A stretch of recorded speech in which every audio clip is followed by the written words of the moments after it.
Hoy vamos a hablar de la primera parte del examen de AP, Lengua y Cultura en español, la lectura. La lectura suele ser muy difícil para muchos estudiantes y entiendo por qué. Hay preguntas muy difíciles, los textos no son fáciles a entender y las preguntas son pura tortura.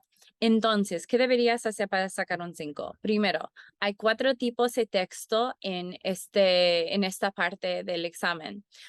Un artículo, un artículo con un gráfico, una tabla, un anuncio y una carta o correo electrónico. Así que y depende de cada texto cuántas preguntas hay, pero típicamente hay 30 preguntas y 40 minutos para completar todo esto. Así que cada estudiante va a su ritmo. Dale. ¿Qué es lo que tiene que hacer en cada parte del examen? Primero hay que leer el tema y después la descripción, porque los dos ofrecen información útil para hacer la lectura.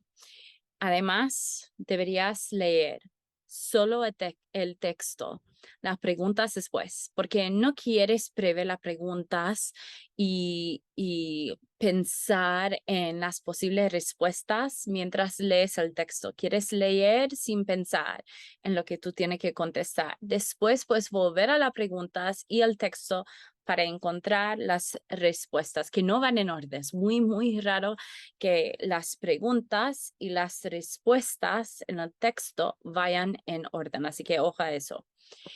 Si hay una pregunta general, por ejemplo, ¿cuál es el propósito, el tono? ¿Cuál es la actitud? Algo así. Yo sugiero que contestes esta pregunta al final, porque después de leer una y otra vez las preguntas, las partes a la lectura y contestarlas, vas a tener una idea más, no lo sé, una mejor idea de cuál es el tono del texto. Además de eso, siempre hay dos posibilidades muy, muy parecidas. Hay que elegir la mejor.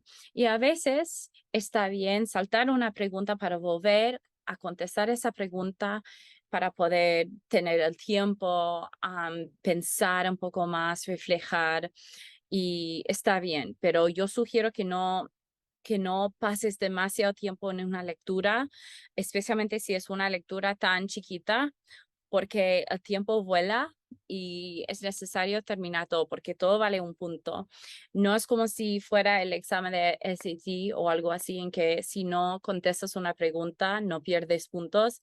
Eso no es así en el examen de AP. Hay que contestar todo. Así que es importante medir los tiempos entre cada lectura. Típicamente no quieres pasar más de un minuto cada pregunta y eso incluye la lectura y por eso vas a pasar un poco más tiempo contestando las preguntas del artículo y el gráfico o la tabla más que los anuncios. Pero sí, y esas son mis sugerencias para triunfar en esta parte muy difícil en el examen de AP. Si tiene más preguntas, escríbeme a makingspanishsimple.com y sugiero que vayas a mi sitio web, que no solo a mi sitio web, sino a mi canal de YouTube e Instagram, donde pongo más videos con más práctica y los protocolos para cada parte del examen de AP. Y no solo eso, sino sugerencias a dónde deberías viajar, a gramática, vocabulario, cosas así que te van a ayudar. Entonces, muchísima suerte y a practicar.